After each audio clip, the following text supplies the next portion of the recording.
si l'on était capable de créer une alliance ou du moins une entente avec l'autorité palestinienne, que ce soit Abou Mazen ou un autre, on aurait été capable de créer une dynamique, en effet, avec l'appui de certains partenaires internationaux et régionaux pour ne serait-ce qu'éliminer le Hamas, mais pour créer des zones à l'intérieur de la bande de Gaza dans lesquelles la souveraineté du Hamas est réduite ou réduite à zéro.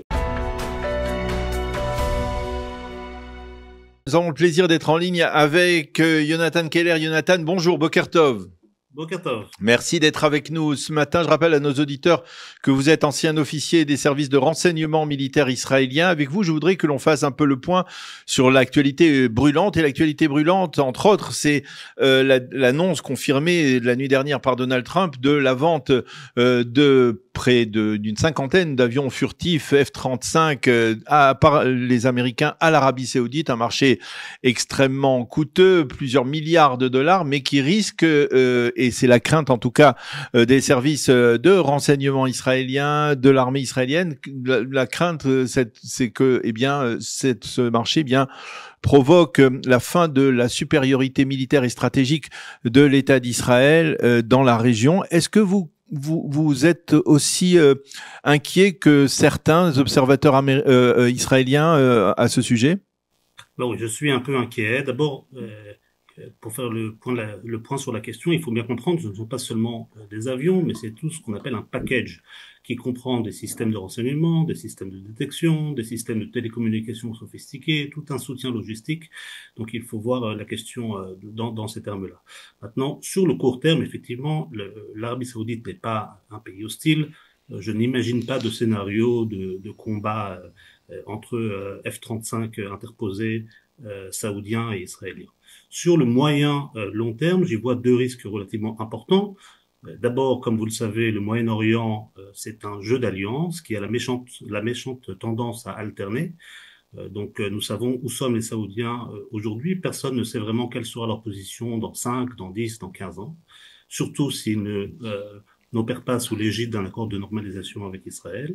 Et puis, effectivement, le deuxième risque que vous avez cité, c'est l'effritement de ce qu'on a appelé le QME, Qualitative Military Edge, c'est-à-dire l'idée que Tsahal aurait toujours une longueur d'avance, ne serait-ce en quantité, mais surtout en qualité, sur ses pays voisins, d'ailleurs, y compris des pays avec lesquels on a des accords de paix. Donc, si on peut livrer aujourd'hui des F-35 aux Saoudiens, pourquoi pas demain aux Turcs, et pourquoi pas après-demain livrer des systèmes de renseignement hyper avancés aux Qataris ou de l'imagerie satellite à haute résolution aux Jordaniens ou aux Égyptiens. Alors, il y a, pour essayer peut-être d'être un petit peu plus pointu à ce niveau-là, il y a par exemple le précédent des Émiratis qui devaient aussi recevoir des F-35 de la part des États-Unis, mais on nous a expliqué qu'il y a une sorte de commission aux États-Unis, une sorte de directoire aux États-Unis qui gère véritablement l'attribution de ces avions et qui vérifie si toutes les conditions, et ce sont des conditions à la fois technologiques et à la fois, on va dire, peut-être même de stabilité politique, sont remplies pour que l'on fournisse ces avions à des pays tiers. Or, par exemple, il y a eu une vente d'armes de F-35 aux Émirats arabes unis, mais finalement, cette commission a invalidé la vente et les Émiratis n'ont pas reçu ces avions parce qu'ils ne remplissaient pas toutes les conditions que remplit, par exemple, apparemment, l'État d'Israël. C'est très bien légalisé, cette vente d'armes. C'est-à-dire, ça nous permet peut-être d'être un peu plus rassurés par rapport à l'initiative des Américains. Alors peut-être, effectivement, il y a tout un cadre législatif qui met des obstacles à ce genre de deal. C'est d'ailleurs un des grands succès diplomatiques d'Israël d'avoir encouragé ce genre de restrictions le long des dernières décennies. Ça nous permet effectivement de ne pas avoir de deal d'armement sophistiqué au Moyen-Orient qui se fasse du jour au lendemain. Par contre, je pense que si la volonté politique de Trump est suffisante, je pense que ce genre de livraison d'armes pourra se faire. Il faut bien comprendre que hormis l'aspect économique et hormis l'aspect un peu business qui est cher à Donald Trump, comme c'est bien connu, il y a un réel intérêt géopolitique américain à se rapprocher des Saoudiens. Les Saoudiens, sous l'ère Biden, avaient envoyé des signaux assez forts comme quoi ils réchauffaient leurs relations avec les Chinois, et donc aujourd'hui les Américains feront tout pour éloigner l'Arabie Saoudite et les autres partenaires moyen-orientaux de l'égide de Beijing. Alors, qu'est-ce que l'on peut espérer, par exemple, si cette vente est confirmée, si effectivement des avions furtifs sont livrés à l'Arabie Saoudite, qu'est-ce que l'on peut espérer du côté israélien en contrepartie pour essayer justement de passer à la phase supérieure pour conserver cette supériorité technologique et militaire? Alors, supériorité aérienne, ça va être un peu difficile. Le F-35 est certainement l'avion le plus sophistiqué au monde. Il n'y a pas encore de F-36 que l'on peut demander aux Américains. Par contre, je regarde un peu ce qui se passe à la fois dans la presse et dans le milieu politique israélien ces derniers jours. Et il y a tout un débat qui, à mon avis, se fonde sur deux idées tout à fait erronées. La première, c'est qu'on a un leverage vis-à-vis des Américains, comme si on discutait maintenant des modalités et du timing de l'imposition d'un veto israélien sur la livraison de F-35 aux Saoudiens. Or, nous n'avons plus de leverage vis-à-vis des Américains. Je crois que Trump est relativement clair sur la question. C'est-à-dire, il peut nous consulter, il peut nous demander notre avis, mais nous n'avons absolument pas de droit de veto à imposer sur cette livraison. Et de deux, l'autre idée fausse, c'est que nous avons un leverage vis-à-vis des Saoudiens. Et que si les Américains le jouaient un peu plus intelligemment, s'ils conditionnaient la livraison de F-35 à un accord de normalisation, les Saoudiens seraient d'accord et finalement, après des années de négociations, seraient prêts à signer tel accord. Bon, je crois qu'on a vraiment raté le coche et qu'il n'y a plus de pourparlers de normalisation avec les Saoudiens. On est après 2 ans de guerre qui a quand même fait des dizaines de milliers de morts dans Gaza, justifié ou non, mais d'un point de vue saoudien, ça a un poids. Nous sommes sous le poids d'un isolement sur la scène internationale qui est sans précédent. Et puis, on a aussi tout fait pour se faire voir comme un acteur pas tout à fait rationnel et pas tout à fait raisonnable au Moyen-Orient. Je vous rappelle l'histoire de l'attaque soudaine sur le Qatar.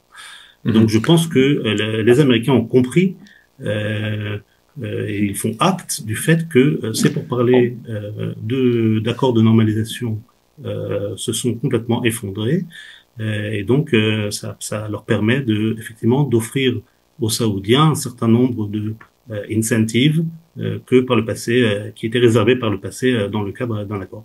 Mais alors, concrètement, parce que la question, elle est posée aussi par des observateurs dans les médias israéliens.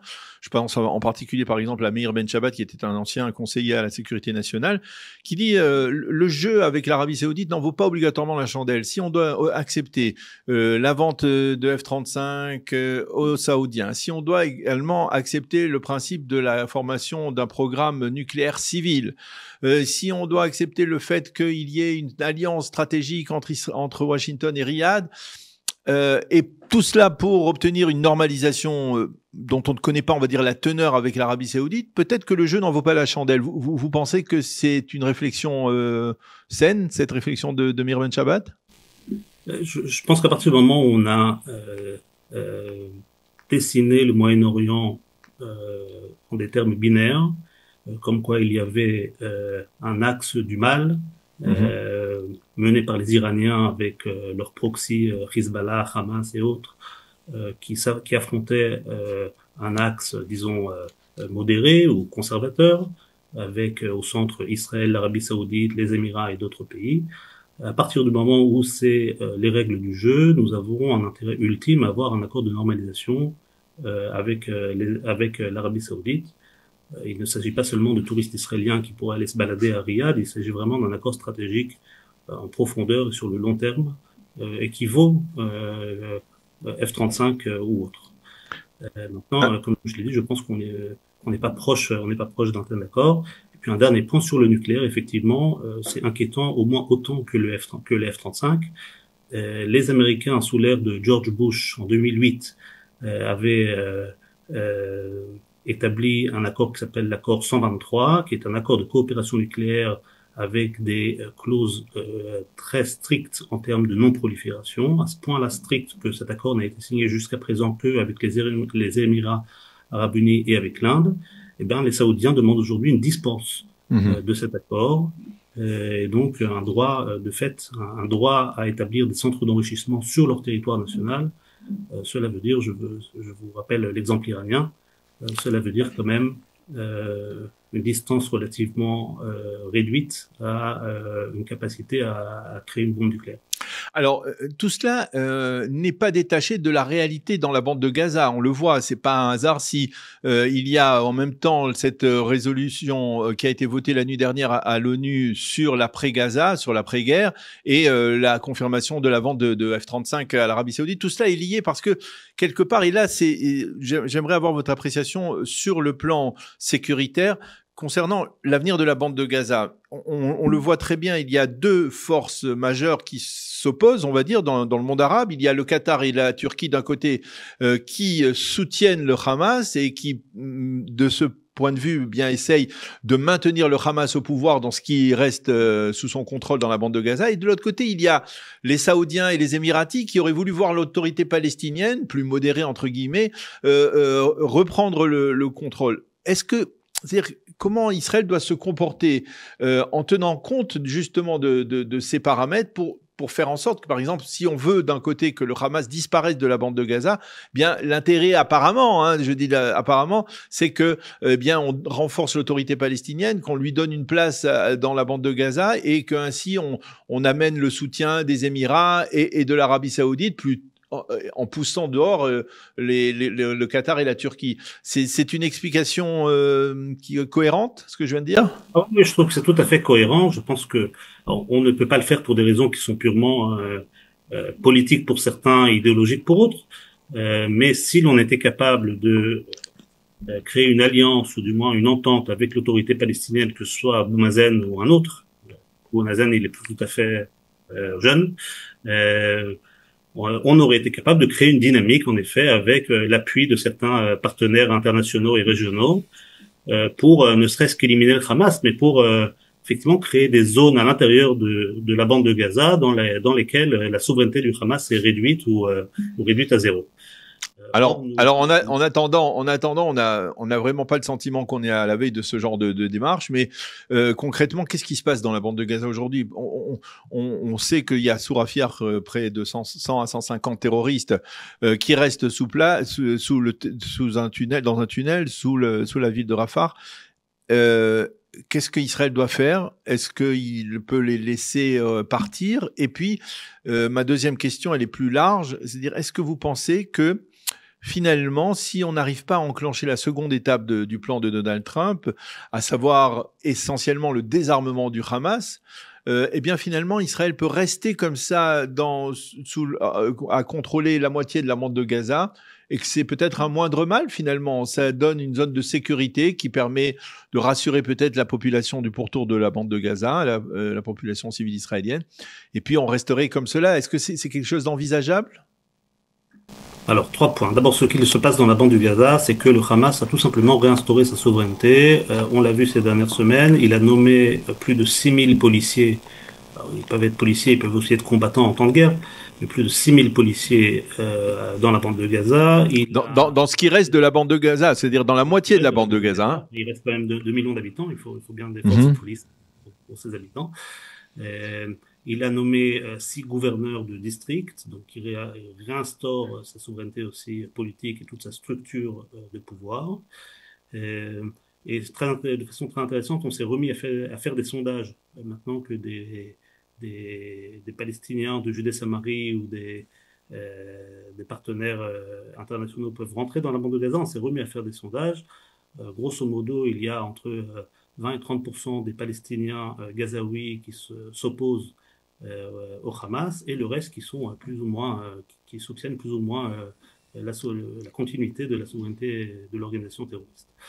Donc c'est ça qui se passe aujourd'hui dans la bande de Gaza et puis avec au jour le jour des attaques, des embuscades sur nos avant-postes le long de cette ligne jaune qui sépare en fait la bande de Gaza en deux. Sur le problème des terroristes qui sont pris dans ce fameux tunnel de Rafah, il devrait y avoir entre 150 et 200 terroristes.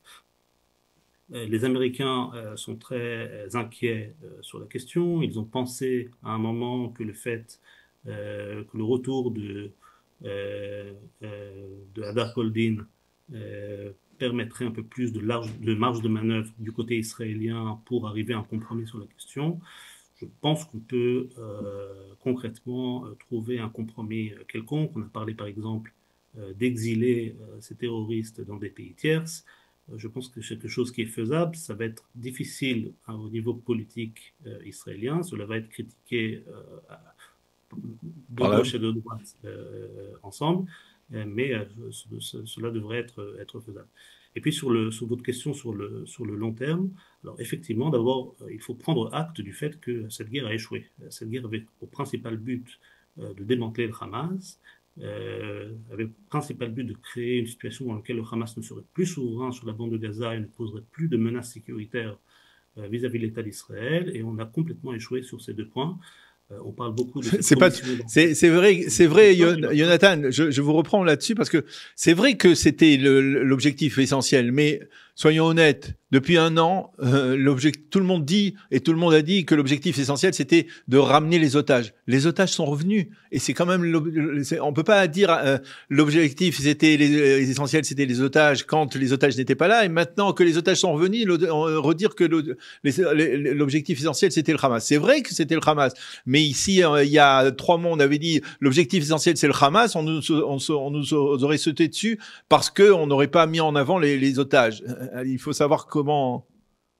Alors, vous avez raison que ce discours un peu humanitariste a un peu floué la question. Maintenant, je ne sais pas qui c'est tout le monde, et notre Premier ministre, Benjamin Netanyahu, et moi-même, on a toujours pensé, sur cette question, je le rejoins, on a toujours pensé que l'objectif principal de cette guerre était de démanteler le Hamas. Et dans ce sens-là, on a tout simplement échoué. On parle beaucoup de cette commission d'enquête sur le 7 octobre. Il va, à mon avis, falloir monter 2 commissions d'enquête, une sur le 7 octobre et une sur l'échec de cette guerre. Et donc, effectivement, par manque de choix, aujourd'hui, nous sommes déployés dans 50% de la bande de Gaza.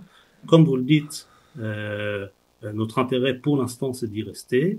Il va falloir à la fois être capable de conditionner nos retraits ou nos retraits éventuels par un réel démantèlement de l'arsenal du Hamas. On n'est pas tout à fait prêt. Et puis, il va falloir aussi tout faire pour ne pas retomber dans ce scénario que l'on a connu à l'époque au Liban, où pendant 17 ans, on était dans ce qu'on avait appelé une zone de sécurité, en maintenant des positions tout à fait statiques, dans sous le feu du Hezbollah, tout cela pour peu de succès. Eh bien, Jonathan Keller, merci beaucoup d'avoir accepté de répondre à nos questions ce matin sur ces 2 grands dossiers. Je rappelle que vous êtes ancien officier des renseignements militaires israéliens. Merci d'avoir été avec nous ce matin. Bonne continuation. À bientôt. Merci. Bonne journée.